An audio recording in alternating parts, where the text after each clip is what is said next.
Hello dear students, today we are going to discuss journal entries part 4. Hope you are doing lots and lots of practice. First we will take payment on behalf of others. जब किसी के behalf पे payment की जाती है या किसी के बिहाफ पे पेमेंट रिसीव की जाती है, in that case how do we pass journal entries in our book of accounts? First example is salary received on behalf of Ria rupees 25,000. On 1st March 2020, salary is received but on behalf of Ria. So in this case, cash is coming in, debit what comes in, cash account debited to Ria's account. जिसके behalf पे हमने salary receive की है उसी के account को credit करेंगे. Amount is 25,000, so both ways debit and credit 25,000.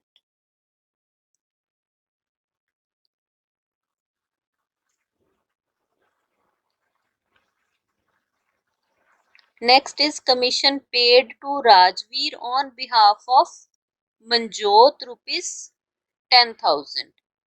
पे किया राजवीर को बट किसके बिहाफ पे, मंजोत के बिहाफ पे.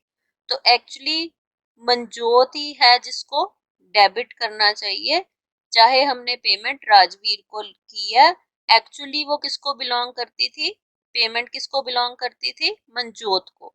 सो we will debit Manjot's account, cash is going out, credit what goes out, तो टू कैश अकाउंट आ जाएगा.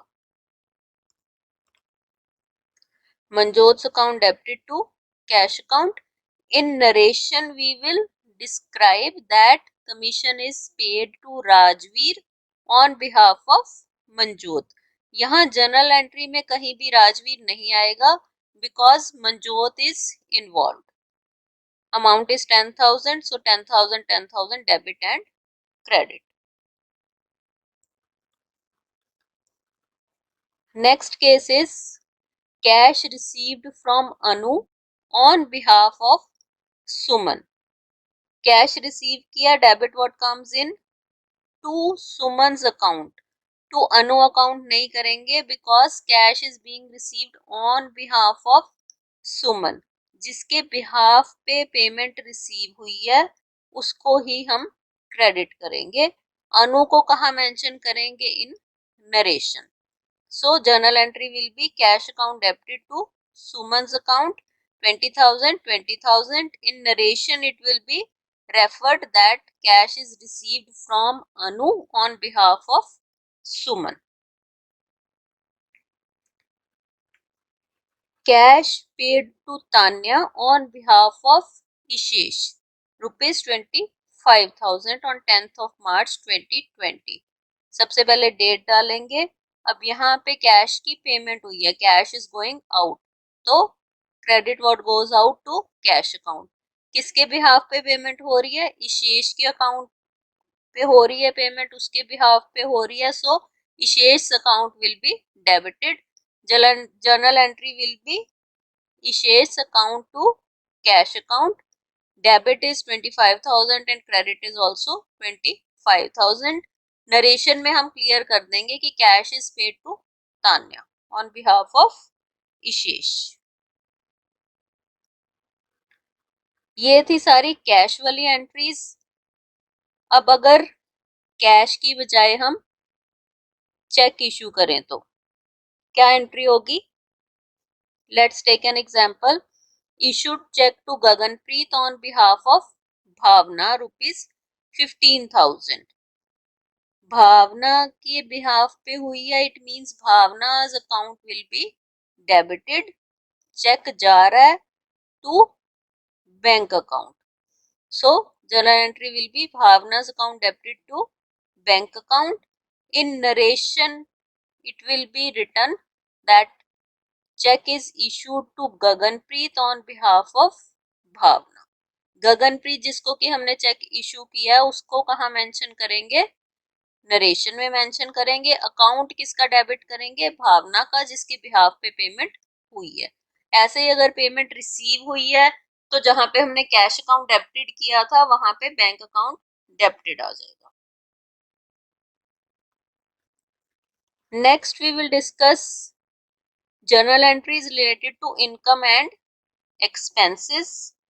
Incomes are always credited and expenses are always debited. Journal entries के टाइम पे जब भी आपने जर्नल एंट्रीज पास करनी है, ये बात याद रखनी है कि जो भी इनकम होगी वो हमेशा क्रेडिट होगी, जो भी एक्सपेंस होगा वो हमेशा डेबिट होगा। एंड इनकम्स एंड एक्सपेंसेस में भी पास्ट, प्रेजेंट और फ्यूचर। पास्ट कौन से होंगे कि लास्ट ईयर का कोई एक्सपेंस था वो हमने नहीं पे किया, उस टाइम वो आउटस्टैंडिंग था, नॉट पेड था, वो जब हम एंट्री कर रहे हैं रिसीविंग की। प्रेजेंट कौन सा? इस ईयर के ही कोई इनकम है, इस ईयर का ही कोई एक्सपेंडिचर है, उसकी हम एंट्री कर रहे हैं, इसी टाइम पे हम पे कर रहे हैं। फ्यूचर का कौन सा होगा? जो अभी हमने पे करना है या पिछला हमने पहले एडवांस में पे कर दिया, अभी वो एक्सपेंस आना है फ्यूचर में, but we have paid that expense in advance और we have received our income in advance. First we will take example of commission. Commission of current year received ₹5000। अब जहां पे करंट ईयर आ गया वहां पे no need to rethink, no need to overthink, cash is coming in, commission is income, so commission will be credited, cash is coming in, cash account debited to commission account 5000 5000। Clear? क्योंकि current year है।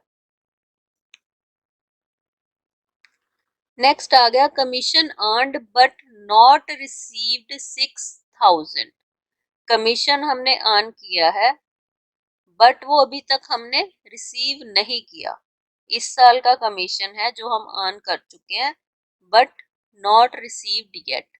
अब हमने जब principles पढ़े थे accounting के उसमें पढ़ा था हमने कि जो बुक्स ऑफ अकाउंट्स हैं वो मेंटेन की जाती हैं अक्रूअल बेसिस पे मोस्टली, कि जिस साल से रिलेटेड कोई भी इनकम है, एक्सपेंडिचर है, वो उसी साल में हम कंसीडर करेंगे फॉर कैलकुलेटिंग द प्रॉफिट्स और losses of that particular year. तो अब इसमें क्या हो जाएगा, जो कमीशन या जो income earned but not received है that is called accrued commission. Accrued income कोई भी इनकम हो सकती है, अक्रूड रेंट भी हो सकता है, so term is used accrued. Accrued commission means commission earned but not received. accrued commission will be debited to commission account। commission account क्या है हमारा? income account है, so it will be credited। amount will be 6000 6000। next is commission received of next year। future की commission हमने इसी साल में receive कर ली, नेक्स्ट ईयर की कमीशन थी but we have received in advance, तो उसका क्या अकाउंट हो जाएगा? Cash is coming in, cash account debited to commission received in advance account. To commission account नहीं लिखेंगे, कमीशन अकाउंट तब लिखेंगे जब वो प्रेजेंट ईयर से रिलेटेड होगा।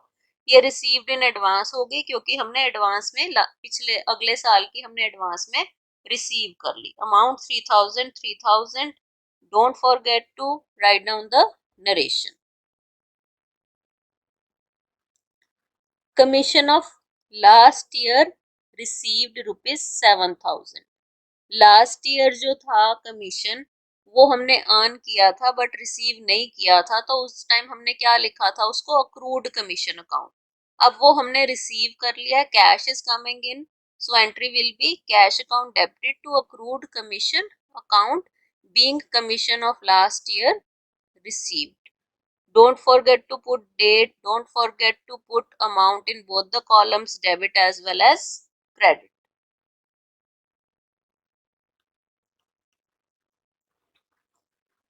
Next is wages paid ₹4000। wages क्या है हमारा? expense है, expenses are always debited। wages paid rupees 4,000 means it is related to current year. जहाँ पे कुछ भी नहीं लिखा, it means कि this expenditure is related to current year. So journal entry will be wages account debited to cash account, debit 4,000, credit 4,000. Next is salaries paid for next year 5,000. अब इसमें mention किया हुआ है कि सैलरी जो पे कर रहे हैं वो नेक्स्ट ईयर की पे कर रहे हैं. Salaries paid for next year, और जो नेक्स्ट ईयर की पहले ही पे कर देते हैं that is called prepaid salary account.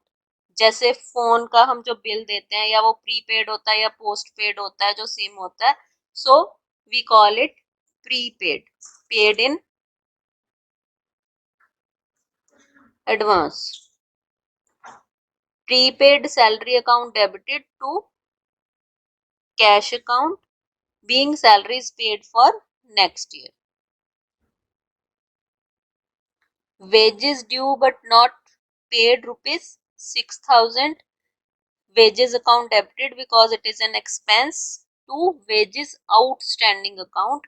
जो wages due हैं but हमने पे नहीं की, wages they are outstanding, still due, उनको क्या कहते हैं? wages outstanding. Next entry is related to salaries. Salaries paid for last year rupees 10,000. Last year की salary जो है पे कर रहे हैं, cash is going out, so credit will be given to cash account and outstanding salaries account will be debited, क्योंकि तब हमने outstanding salaries को credit किया होगा, तो वो नील करने के लिए बैलेंस आगे लेजर में हम पढ़ेंगे कैसे नील होता है. Outstanding salaries account debited to cash account. Commission of current year received 5,000. इसी साल का कमीशन है, रिसीव किया हमने 5,000. Cash is coming in, commission is an income, so commission will be credited. Don't forget to put date. You will write cash account debited to commission account and in narration being commission of current year received.